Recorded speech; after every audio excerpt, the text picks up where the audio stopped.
Hello guys, ലാസ്റ്റിലേക്ക് വെച്ച് പഠിക്കുന്ന ടീംസിന് വേണ്ടി സ്റ്റാർട്ട് ചെയ്തിട്ടുള്ള സീരീസിലേക്ക് സ്വാഗതം. ഇന്ന് നമ്മൾ നോക്കാൻ പോകുന്നത് പ്രിഫറൻസ് നാഷണൽ എന്ന് പറഞ്ഞ ചാപ്റ്ററാണ്.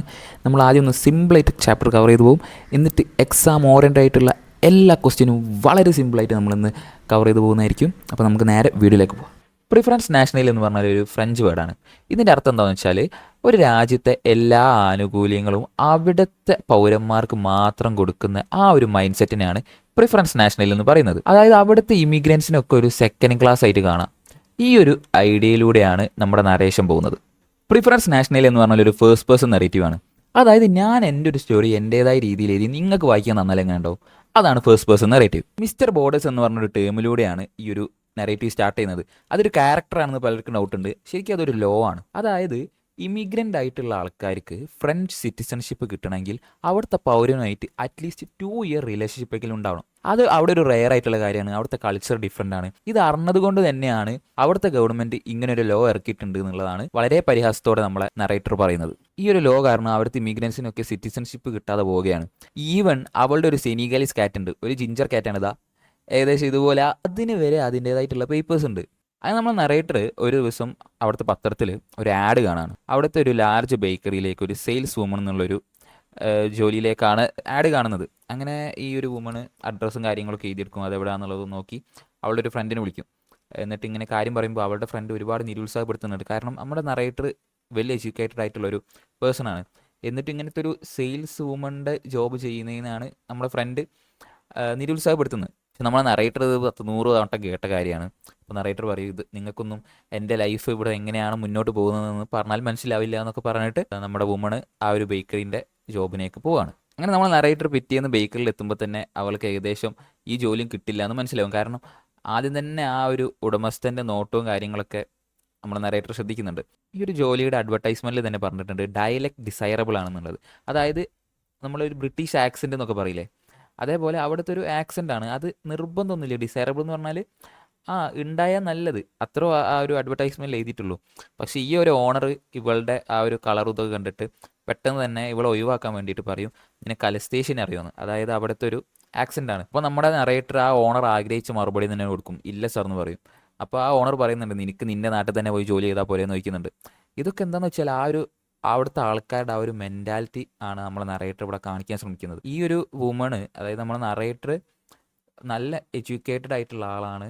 പക്ഷേ അവൾ ഇമിഗ്രൻ്റ് ആയതുകൊണ്ടും അവളുടെ നിറം കറുത്തതായതുകൊണ്ടാണ് അവൾക്ക് ഈ ഒരു സിറ്റുവേഷനൊക്കെ നേരിടേണ്ടി വരുന്നത്. അങ്ങനെ ഒരു 3 ദിവസത്തിന് ശേഷം നമ്മുടെ നറേറ്റർ ഒരു ഫ്രഞ്ച് ട്യൂട്ടറിന് ആവശ്യമുണ്ട് എന്നുള്ളൊരു ആഡ് കാണാണ്. എന്നിട്ട് അതിലേക്ക് വിളിച്ചു നോക്കുമ്പോൾ ഒരു കാഷ്യറിൽ നിൽക്കുന്ന ഒരു സ്ത്രീയാണ് ഫോൺ എടുക്കുന്നത്. നമുക്ക് നാളെ ഒരു കഫേയിൽ നിന്ന് മീറ്റ് ചെയ്യാമെന്ന് പറയാം. അങ്ങനെ പിറ്റേന്ന് അവർ കഫേയിലേക്ക് എത്തുന്നു. പെട്ടെന്ന് തന്നെ ആൾ തിരിച്ചറിഞ്ഞ് അവർ ഒരുമിച്ചിരിക്കുകയാണ്. അപ്പോൾ നമ്മുടെ നരേറ്റർ അവളുടെ ഡോക്യുമെൻസും കാര്യങ്ങളൊക്കെ അവർക്ക് കൊടുക്കുന്നുണ്ട് നോക്കാൻ വേണ്ടിയിട്ട്. ആ സമയത്ത് ഒരു വെയിറ്റർ എന്താ വേണ്ടതെന്ന് ചോദിക്കുന്നു. അപ്പം നമ്മൾ നരേറ്റർ ഒരു മോക്ടെയിൽ മതി എന്ന് പറയുന്നു. ആ സമയത്ത് നമ്മൾ നരേറ്ററിൻ്റെ ഉള്ളിലൂടെ ഇങ്ങനെ പോകുന്നുണ്ട്.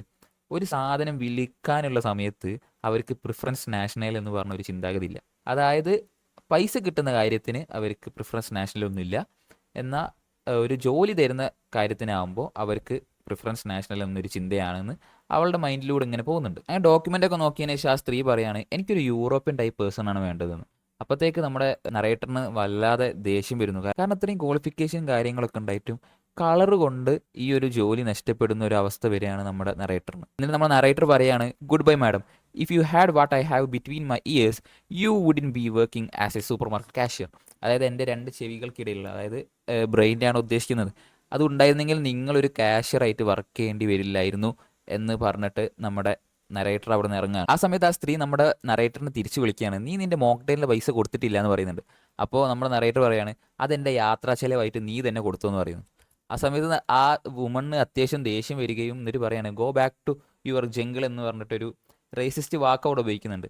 ഈ സമയത്തൊന്നും നമ്മുടെ നറേറ്റർ മുഖമൊന്നും ചുളിക്കാതെ സെൽഫ് റെസ്പെക്റ്റ് കീപ്പ് ചെയ്തിട്ട് അവിടെ നിന്ന് ഇറങ്ങുകയാണ്. അങ്ങനെ ഇതേ ജോലി തന്നെ നമ്മുടെ നറേറ്ററിൻ്റെ ഒരു വെളുത്ത ഫ്രണ്ടിന് കിട്ടുകയും നമ്മുടെ നറേറ്ററിന് ഒരു ക്ലീനറിൻ്റെ ഒരു വേക്കൻസിയും കിട്ടുന്നതിലൂടെയാണ് ഈ ഒരു നരേഷൻ അവസാനിക്കുന്നത്. ഇതിലൂടെ നമുക്ക് ആ ഒരു ഫ്രഞ്ച് പീപ്പിളിൻ്റെ ആ ഒരു ഡിസ്ക്രിമിനേഷൻ അല്ലെങ്കിൽ ആ ഒരു പ്രിഫറൻസ് നാഷണൽ എന്ന് പറഞ്ഞിട്ടുള്ള ഒരു മെൻറ്റാലിറ്റി നമുക്ക് നല്ല രീതിയിൽ ഈ ഒരു നരേഷനിൽ മൊത്തം കാണാൻ സാധിക്കും. പക്ഷെ ഇതിലൊന്നും നമ്മുടെ നറേറ്റർ ഒന്ന് കരയുകയോ അല്ലെങ്കിൽ സെൽഫ് റെസ്പെക്റ്റ് കീപ്പ് ചെയ്തിട്ട് മുന്നോട്ട് പോകുന്നത് നമുക്ക് കാണാൻ സാധിക്കുന്നുണ്ട്. അപ്പോൾ ഗൈസ്, ഈ ഒരു 6 പോയിന്റ് നല്ല വൃത്തിക്ക് പഠിച്ചു വെച്ചോ. ഇത് വെച്ച് നിങ്ങൾക്ക് എക്സാമിൽ നല്ല അടിച്ച് എഴുതാൻ പറ്റും, ഫുൾ മാർക്ക് സ്കോർ ചെയ്യാൻ പറ്റും. അതിൽ ആദ്യത്തെ പോയിന്റ് പ്രിഫറൻസ് നാഷണൽ. അത് ഞാൻ ഓൾറെഡി പറഞ്ഞിട്ടുണ്ട്. അതായത് സിറ്റിസൺസിന് ഫസ്റ്റ് പ്രയോറിറ്റി കൊടുക്കുന്ന ആ ഒരു മെൻറ്റാലിറ്റി. അത് നിങ്ങൾക്കൊരു 1-2 സെൻറ്റൻസ് ആയിരിക്കും നിങ്ങളുടേതായിട്ടുള്ള രീതിയിൽ എലാബറേറ്റ് ചെയ്ത് എഴുതാം. അതേപോലെ ഇമിഗ്രൻസിന് അഗൈൻസ്റ്റ് ആയിട്ടുള്ള discrimination, skin colour based judgement. എനിക്കൊരു യൂറോപ്യൻ പേഴ്സണിനെ മതി, അങ്ങനെ ഒരു ഇൻസിഡൻറ്റ് നമ്മളെ ഈ ഒരു നറേഷനിലുണ്ട്. അത് വെച്ച് എഴുതാം. നന്നായി ഈ ഒരു ചാപ്റ്റർ മനസ്സിലായിട്ടുള്ളവർക്ക് ഈ ഒരു പോയിന്റ്സ് വെച്ച് ഒന്ന് ഇച്ചിരി എലാബറേറ്റ് ചെയ്ത് കഴിഞ്ഞാൽ ഏതൊരു ക്വസ്റ്റ്യനും വൃത്തിക്ക് എഴുതാം. അതേപോലെ denial of equal job opportunities. അതായത് നല്ല ക്വാളിഫിക്കേഷൻ ഉള്ള ഇമിഗ്രൻസ് ഉണ്ടായിട്ടും അവർക്ക് ജോലി കിട്ടാതെ പോകുന്ന ആ ഒരു അവസ്ഥ, സിറ്റിസൺസിന് തന്നെ വീണ്ടും വീണ്ടും ജോലി കിട്ടുന്ന ആ ഒരു സാഹചര്യം, അതൊക്കെ ഒന്ന് എലാബറേറ്റ് ചെയ്ത് എഴുതുക. അതുപോലെ strong, dignified and confident narrator. ഇത് വളരെ നിർബന്ധമായിട്ട് എഴുതേണ്ട ഒരു കാര്യമാണ്. ഇതുപോലത്തെ എല്ലാ സിറ്റുവേഷൻ ഫേസ് ചെയ്തിട്ടും നമ്മുടെ നറേറ്റർ നല്ല സ്ട്രോങ് ആയിട്ടാണ് എല്ലാ സിറ്റുവേഷനും ഹാൻഡിൽ ചെയ്തിട്ടുള്ളത്, സെൽഫ് റെസ്പെക്റ്റ് കീപ്പ് ചെയ്തിട്ടാണ് മുന്നോട്ട് പോയിട്ടുള്ളത് എന്നിങ്ങനെ ആയിട്ടുള്ള രീതിയിലൊക്കെ എഴുതിയാൽ നിങ്ങൾക്ക് ഫുൾ മാർക്ക് അഷ്വേർഡ് ആണ്. പിന്നെ ഇത് നമ്മുടെ ചാപ്റ്ററിൻ്റെ ഒരു എക്സാം ഓറിയൻറ്റഡ് ആയിട്ടുള്ള ഒരു ഷോർട്ട് സമ്മറിയാണ്. ഞാൻ നേരത്തെ പറഞ്ഞിട്ടുള്ള മെയിൻ 6 പോയിന്റ്സ് ഇല്ലേ, അതൊക്കെ ഇൻക്ലൂഡ് ചെയ്തിട്ട് ക്രിയേറ്റ് ചെയ്തതാണ്. വളരെ സിമ്പിൾ ഇംഗ്ലീഷാണ് ഞാൻ അതിൽ യൂസ് ചെയ്തിട്ടുള്ളത്. എല്ലാവർക്കും നല്ല വൃത്തിക്ക് മനസ്സിലാവും. ജസ്റ്റ് അറ്റ്ലീസ്റ്റ് വൺസെങ്കിലും വായിക്കുക. ഞാൻ ഓരോ ഇൻസിഡൻറ്റും എടുത്ത് പറഞ്ഞ് ഇതിൽ എഴുതിയിട്ടുണ്ട്. അതൊന്ന് വായിച്ചിട്ട് പോവുക. ഇത് നമ്മുടെ എക്സാമിന് എക്സ്പെക്റ്റഡ് ആയിട്ടുള്ളൊരു ക്വസ്റ്റ്യൻ ആണ്. അതായത് നമ്മുടെ നറേറ്റർ ഒരുപാട് തവണ സിറ്റിസൺഷിപ്പിന് അപ്ലൈ ചെയ്യുകയും ഈ ഒരു മിസ്റ്റർ ബോർഡേഴ്സ് എന്ന് പറഞ്ഞൊരു ലോ കാരണം അത് റിജക്റ്റ് ആയി പോകുന്ന ഒരു സാഹചര്യം ഉണ്ടാകുന്നതിനാൽ നമ്മുടെ നറേറ്റർ അവിടുത്തെ അംബാസഡറിന് ഒരു ഇമെയിൽ അയക്കുന്നതായിട്ടാണ് ക്വസ്റ്റ്യൻ. അപ്പോൾ നമ്മളത് എങ്ങനെ എഴുതും നോക്കാം. ഇമെയിലിൻ്റെ ഫോർമാറ്റ് എങ്ങനെയാണെന്ന് വെച്ചാൽ ആദ്യം തന്നെ ടു അഡ്രസ്സ് എഴുതണം. ടു അഡ്രസ്സ് എന്ന് പറയുമ്പോൾ ലെറ്ററിലാണെങ്കിൽ നമ്മൾ അഡ്രസ്സായിട്ട് തന്നെയാണ് എഴുതുക. പക്ഷേ ഇമെയിലാണെങ്കിൽ ഒരു ഇമെയിൽ ഐ ഡി മതി. ഇപ്പോൾ നമ്മൾ സിനിഗാലീസ് അംബാസഡറിനാണ് നമ്മൾ ഇമെയിൽ അയക്കുന്നത്. അപ്പോൾ സിനിഗാലീസ് ambassador@gmail.com അത്ര മാത്രം മതി. സിനിഗാലീസ് അംബാസഡർ എന്ന് പറഞ്ഞു കഴിഞ്ഞാൽ സിനിഗാലീസ് എന്ന് പറഞ്ഞാൽ ആഫ്രിക്കൻ അംബാസഡറാണ് കേട്ടോ. അത് ഞാൻ പറയാൻ വിട്ടുപോയതാണ്. അപ്പോൾ അതിനുശേഷം നമ്മൾ എഴുതേണ്ടത് സബ്ജക്റ്റാണ്. Request for support against repeated discrimination faced as an immigrant. ഇങ്ങനത്തെ ക്വസ്റ്റ്യനൊക്കെ വരുമ്പോൾ നമ്മൾ സബ്ജക്റ്റ് കുറച്ചും കൂടെ അടിപൊളിയാക്കി കൊടുക്കുക. ഈ ഒരു ക്വസ്റ്റ്യൻ തന്നെ വരണമെന്നില്ല, പക്ഷേ നമ്മുടെ സബ്ജക്റ്റ് എപ്പോഴും നല്ലൊരു അടിപൊളിയായിട്ടുള്ള രീതിയിൽ കൊടുക്കാൻ ശ്രമിക്കുക.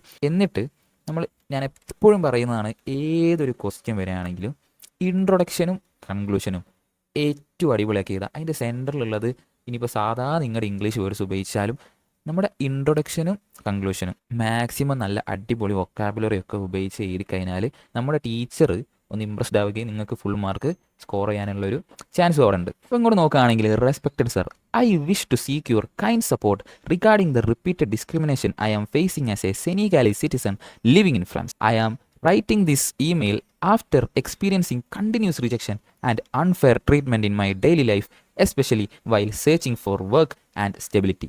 ഇങ്ങനത്തെ ഒരു അടിപൊളി ഇൻട്രൊഡക്ഷൻ കൊടുത്താൽ തന്നെ നിങ്ങൾക്ക് കുറച്ച് സ്കോർ ബാഗിലായി. അതിനുശേഷം ഒരു 2 പാരാഗ്രാഫെങ്കിലും നമ്മുടെ കൺക്ലൂഷൻ്റെ മുന്നേ കൊടുക്കാൻ ശ്രമിക്കുക. അതാകുമ്പോൾ കാണാനൊരു ഭംഗിയാണ്, മാത്രമല്ല പേജ് ഒന്ന് ഫുൾഫിൽ ആവുകയും ചെയ്യും. ഇൻവിജിലേറ്ററിന് ഒന്ന് ഇംപ്രസ്ഡ് ആക്കാനും പറ്റും. പോരാത്തതിന് ഇമെയിൽ ലെറ്റർ കാര്യങ്ങളൊക്കെ ഒന്ന് പെട്ടിയിലാക്കാൻ ശ്രമിക്കുക. ഡയറി ഇങ്ങനത്തെ കാര്യങ്ങളൊക്കെ വന്നാൽ പെട്ടിയിലാക്കാൻ ശ്രമിക്കുക. ടൈം ഉണ്ടെങ്കിൽ മാത്രം. ഇമ്പോർട്ടൻ്റ് ആയിട്ടുള്ള കാര്യമല്ല, പക്ഷേ ഒരു വൃത്തിയാണ് ചെയ്തു വെച്ചാൽ. എന്നിട്ട് ലാസ്റ്റ് നമുക്ക് thank you for your time and consideration. ഇത് ഏത് ചാപ്റ്ററിന് ഇമെയിൽ ചോദിച്ചാലും നിങ്ങൾക്ക് ലാസ്റ്റ് ഉപയോഗിക്കാവുന്ന ഒരു സാധനമാണ്. പിന്നെ ഈ ഒരു സ്പെസിഫിക് ആയിട്ടുള്ളൊരു question I sincerely hope for a positive response എന്ന് കൊടുത്തിട്ട് നമ്മുടെ നറേറ്ററിൻ്റെ പേര് കൂടെ ലാസ്റ്റ് കൊടുക്കുക. യുവർ സിൻസിയർലി ഫത്തൗഡിയോ. അതിലൂടെ തന്നെ നമുക്ക് നല്ല വൃത്തിക്ക് ഈ ഒരു ക്വസ്റ്റ്യനെ ഹാൻഡിൽ ചെയ്യാൻ പറ്റും.